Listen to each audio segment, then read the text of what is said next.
Tengan ustedes muy buen día, mañana, tarde, noche, dependiendo de la hora a la que ustedes estén viendo estas imágenes. Y en este caso, no sé cómo titular esta reflexión que voy a hacer en este momento. Por ahí las personas que me animaron a hacerla, a las que yo dedico originalmente esta explicación, son dos queridas alumnas, mis mecenas además, que fueron las que me avisaron, de hecho, que se iba a dar una serie de cápsulas de historia en las conferencias mañaneras, las del señor presidente Andrés Manuel López Obrador, al que me referiré como el señor presidente. No puedo decir de todos mis respetos porque en este caso se está metiendo en un territorio que dice que conoce, no lo dudo, pero una cosa es conocerlo y otra cosa es entenderlo. Y si hay algo que me ha quedado claro de muchos de los políticos en la época contemporánea, es que van a trabajar para hacer política, pero la política como se entiende en época contemporánea. No es la misma política que entendería un Ignacio Manuel Altamirano, o la que entendería un Félix Palavicini, o la que entendería incluso hasta un propio Venustiano Carranza, sino una política que es ya esta politiquería que pretende manipular, señalar, para acusar, descalificar a todos tus enemigos políticos. Y en este caso, la intención que se tiene con estas cápsulas, punto número uno, es promover su libro Gracias, que yo me pregunto cómo es posible con todas las tareas que tiene que hacer que pueda dedicarse a escribir un libro en pleno ejercicio del poder. Pero bueno, allá hay su conciencia. Otro de los valores fundamentales con los que se supone que nosotros debemos de aprender a vivir los mexicanos es el saber manejar responsablemente la libertad de expresión. Se ha luchado mucho por ello desde hace mucho tiempo. Y esa libertad de expresión implica la libertad de opinión. Y yo quiero ver esto que se está presentando ahorita como el ejercicio de la libertad de opinión del máximo representante de nuestro país. Pero también quiero dejar muy claro que así como él tiene la libertad de expresar su opinión, todavía la tenemos los demás. Y es en ese sentido que otra de las libertades que mucho trabajo nos ha costado obtener es el de la libertad a la divergencia de opinión.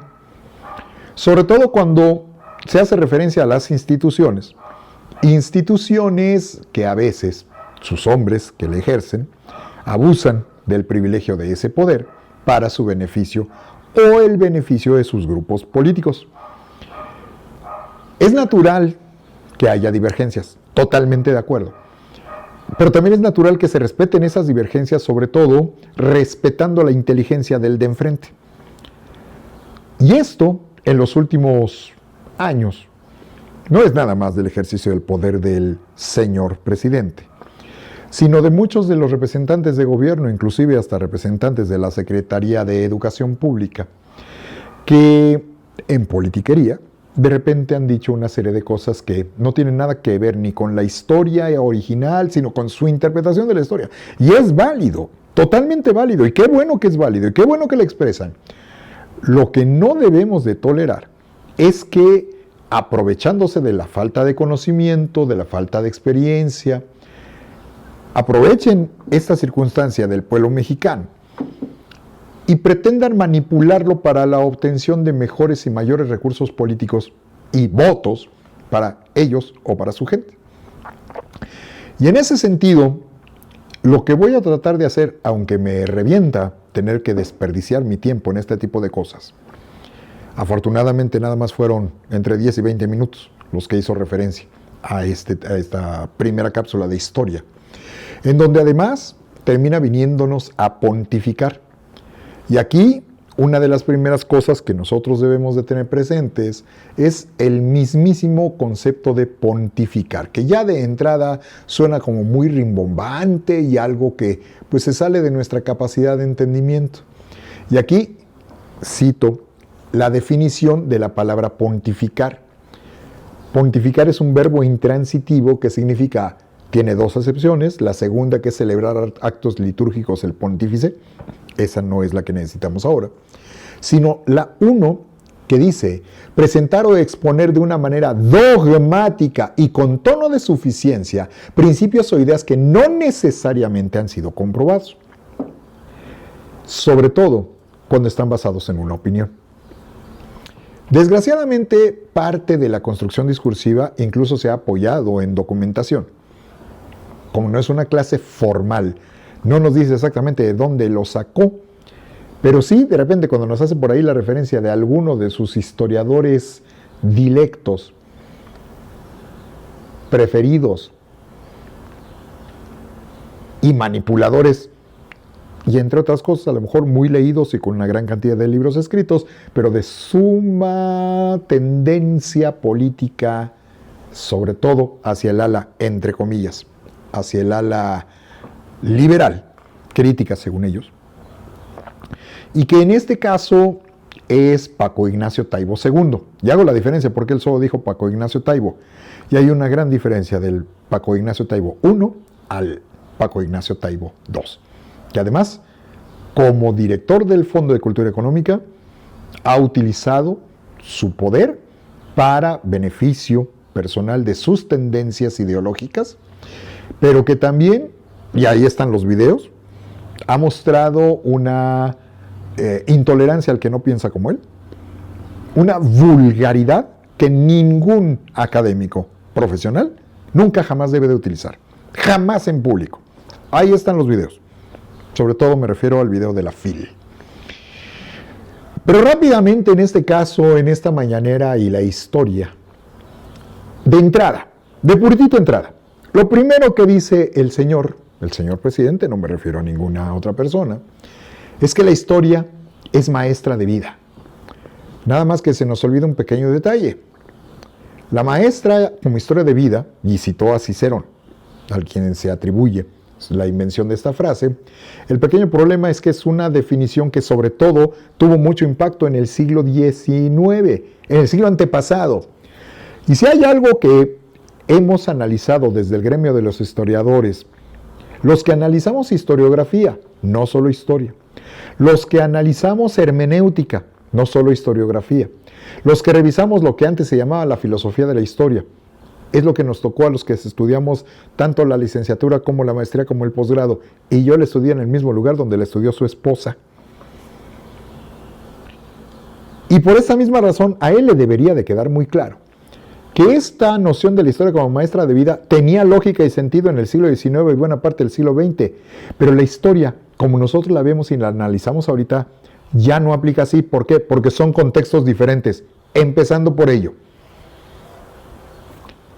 Con ello abrió, De aquí, como él constantemente nos está pontificando lo que se debe de hacer y decir, yo tengo el derecho de expresar mi opinión con las diferencias que yo veo y aprecio, porque es mi opinión, tan objetiva o tan subjetiva como la de él. Hace referencia al maestro Bonfil Batallas. No, señor, es batalla, no es batallas, ¿sí? Dice y refiere a la historia milenaria indígena. Nada más que hay un pequeño problema. ¿Por qué la preferencia específica que la verdadera y buena historia es la de los indígenas? La historia no empezó cuando llegaron los españoles, es obvio, pero la historia como nosotros la entendemos ahorita se acerca mucho más a la visión mestizada que a la visión indígena, y esa en algunos casos lo tienen los pueblos originarios, porque no todos los pueblos originarios lo entienden igual, porque no todos los pueblos originarios son iguales.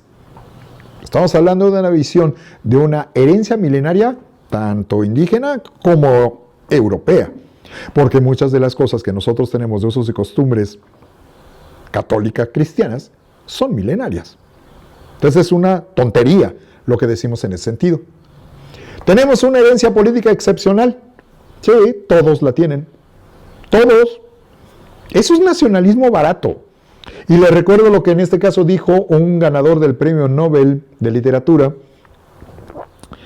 quien dijo que el nacionalismo es la peor expresión del patriotismo. Don Camilo José Cela.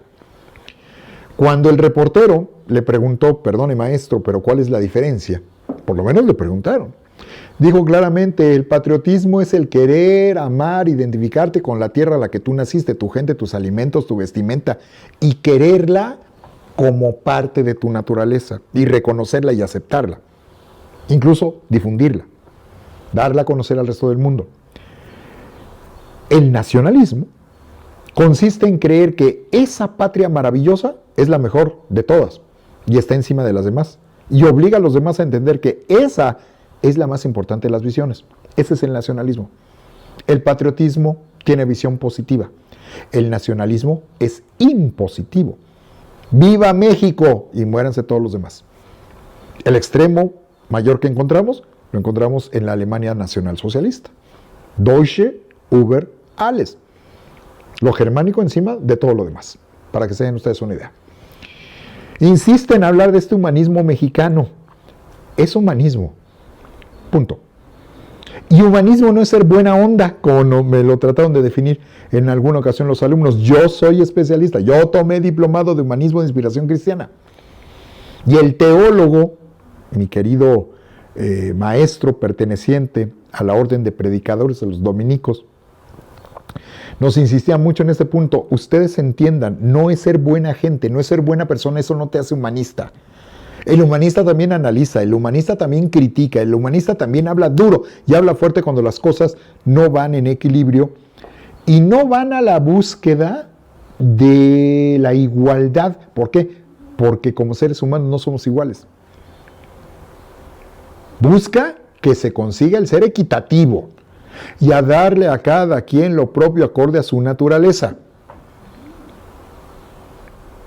El alto no necesita zapatos de tacón, para que me entiendan. El bajito sí.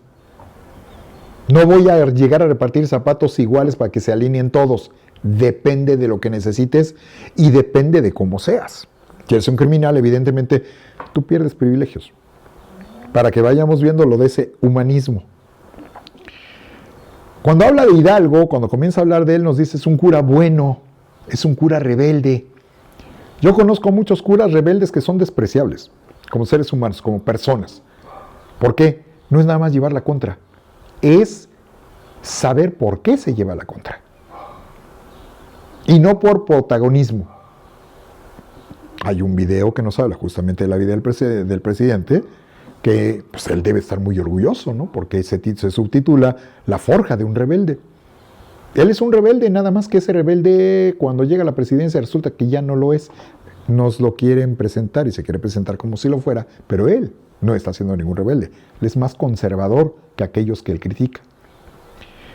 Y además, esa afirmación de un cura bueno, rebelde, espérense cuando aparezcan, y que los hay, aquellos que son rebeldes en contra de lo que él dice.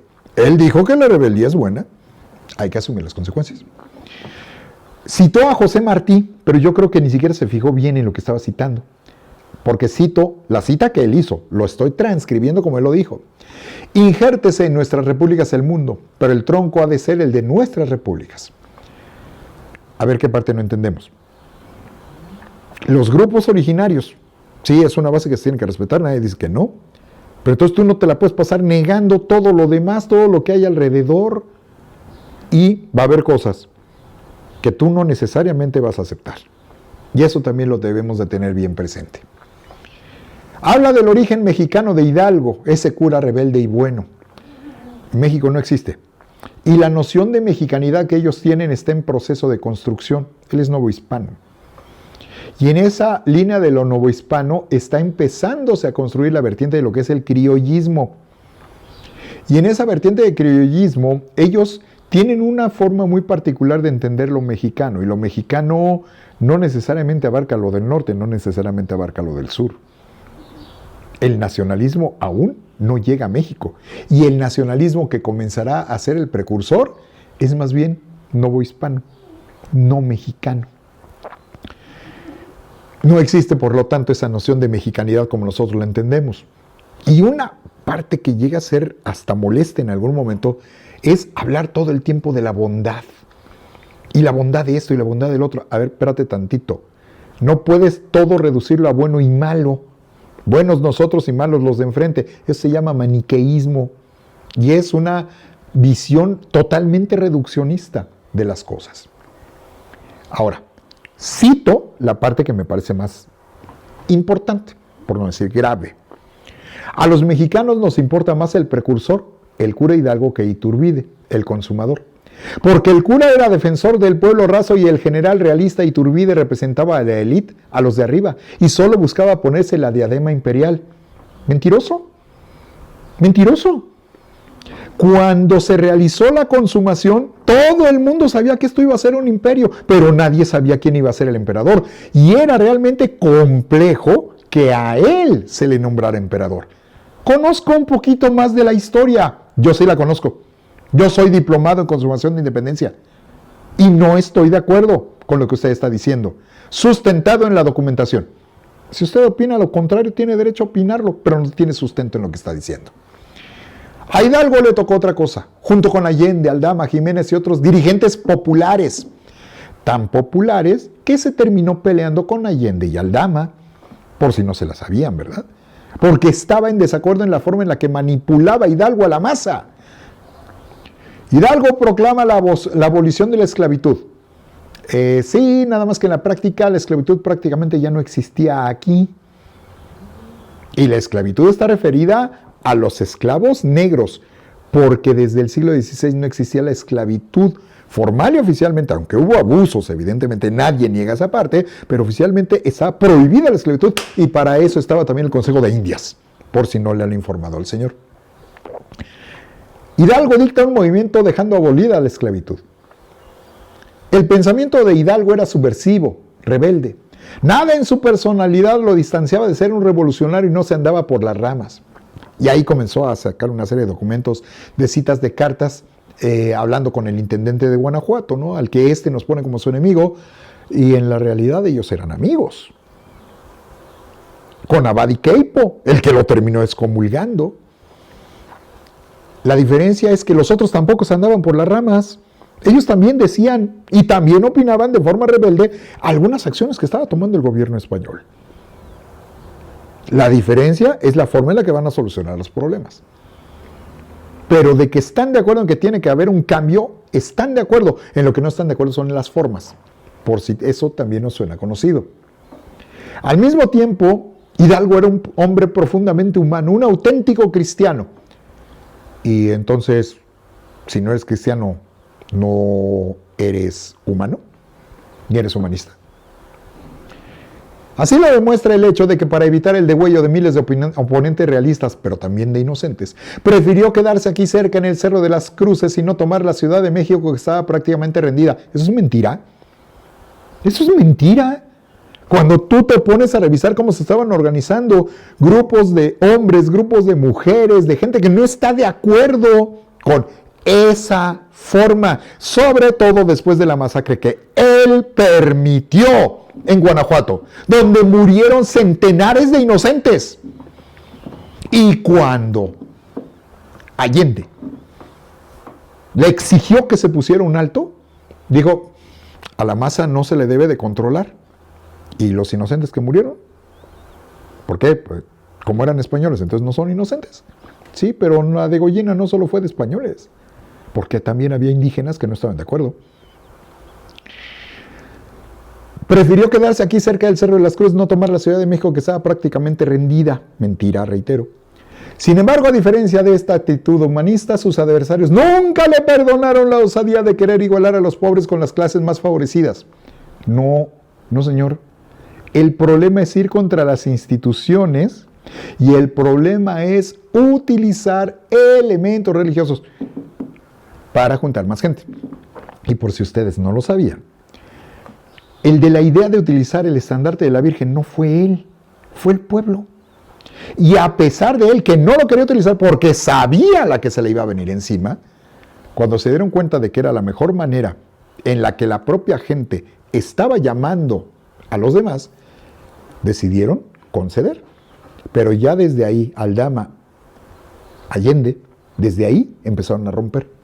Y por supuesto nunca hizo referencia a que exigía que le llamaran Su Alteza Serenísima, a que si querías hablar con él, a ver cuándo el Señor se dignaba porque te daba muchas largas, a que tenías que hacer genuflexión cuando hablaras ante él. está usurpando títulos que no le corresponde al momento de exigir que se refieran a él como Su Alteza Serenísima. No es cierto que Agustín Iturbide es el primero que lo utiliza. De hecho, es un título inherente a los virreyes, por si no la sabían. Y evidentemente, yo digo que sí lo sabe, pero para su conveniencia prefiere no hacer referencia a ello. De ahí se avienta toda su pontificada, con que no se le perdonó querer igualar a los pobres con las clases más favorecidas. Basta recordar el juicio en que lo excomulgan y la manera en que lo asesinan. Le cortan la cabeza y le exhiben como escarmiento por más de 10 años en la plaza principal de Guanajuato, desde 1821 hasta 1811. No fue a él. Así eran los castigos a los que se levantaban en contra de la corona. Y los rebeldes que se levantaron en contra de la expulsión de los jesuitas, y la orden del virrey Marqués de la Croa de que sus cabezas se exhiban en picas colocadas en la Plaza Mayor de la Ciudad de México. Y todo esto que, desde nuestra perspectiva, es un salvajismo. En aquella época, tanto en Inglaterra como en Francia, como en lo que es el Imperio Austriaco, como lo que es en el territorio novohispano, era perfectamente común, y sobre todo para los criminales, cortarles las manos, marcarlos a fuego. No es ninguna justificación, pero nos ensañaron con el pobrecito del cura Hidalgo, no tan bueno que era. Ningún dirigente, esto es muy importante, así lo dijo, sigo citando, ningún dirigente, eso es muy importante, en la historia de México ha recibido más insultos que el cura Hidalgo. Y él dice que él ha sido el más agredido. A lo mejor lo que puede sacar diciendo es, bueno, yo me refería a los líderes. Como presidente, yo soy el más agredido de la historia, porque lo ha dicho. Ahí están los videos. Abro comillas, ¿no? Porque además dice, Paco Ignacio Taibo hace un recuento de todos los improperios, de todos los insultos. Vamos a juntar estos insultos y vamos a convertirlo a él en el presidente más criticado y más mal calificado en ese sentido, porque yo tengo el triple de este tipo de calificativos o descalificativos que también se le podrían aplicar a él. ¿Cómo justifica en este caso la actitud de Hidalgo? Él se defendía, sigo citando, él se defendía respondiendo que actuaba con apego a su conciencia. Si yo lo estoy criticando, actúo yo también con apego a mi conciencia, como lo hace también el señor presidente. Ojo, porque estar utilizando este tipo de calificativos, este tipo de sustantivos, se te puede revertir.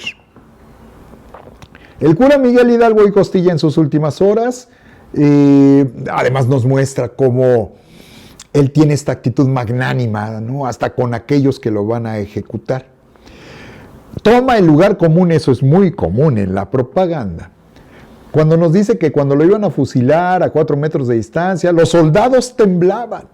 Le dieron varios tiros sin matarlo y el sargento del pelotón tuvo que ordenar a 2 de ellos que le pusieran las bocas de los fusiles directamente en el corazón. Eso muestra la fortaleza y el miedo que le tenían.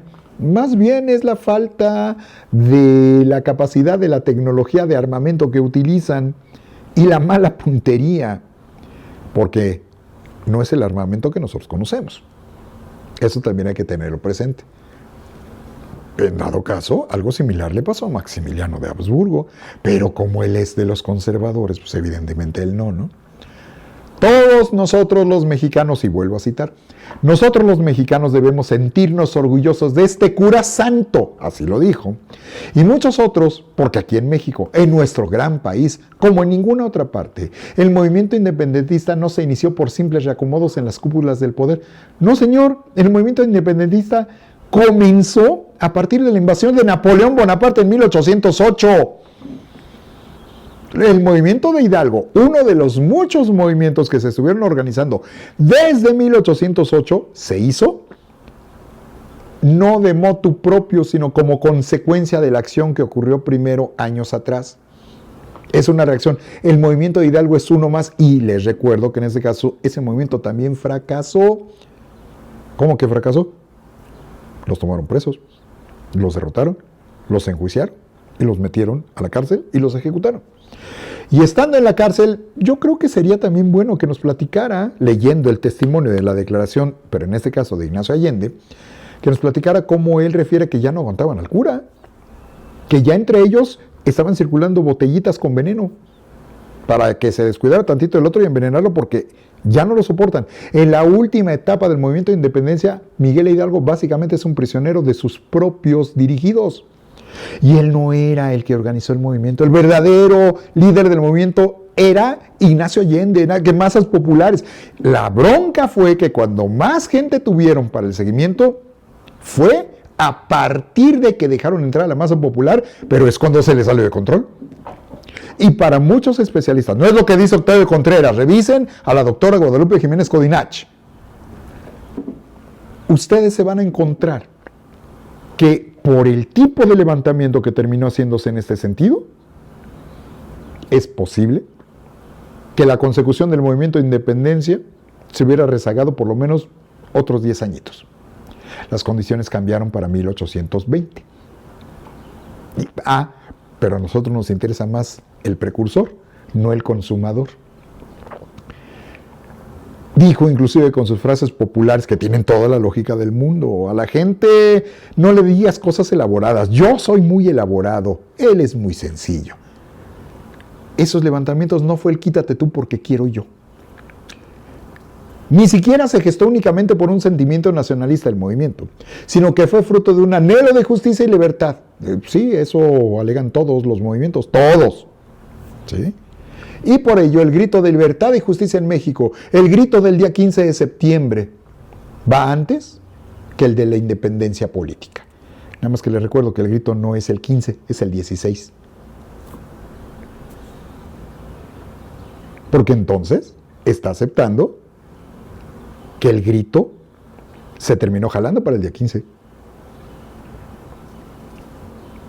¿Y a quién se le atribuye? A Porfirio Díaz. No es cierto. Eso tampoco es cierto. Ya amenazó con que mañana va a hablar de Morelos. Yo amenazo con hacer mi comentario respectivo. Que tengan excelente día.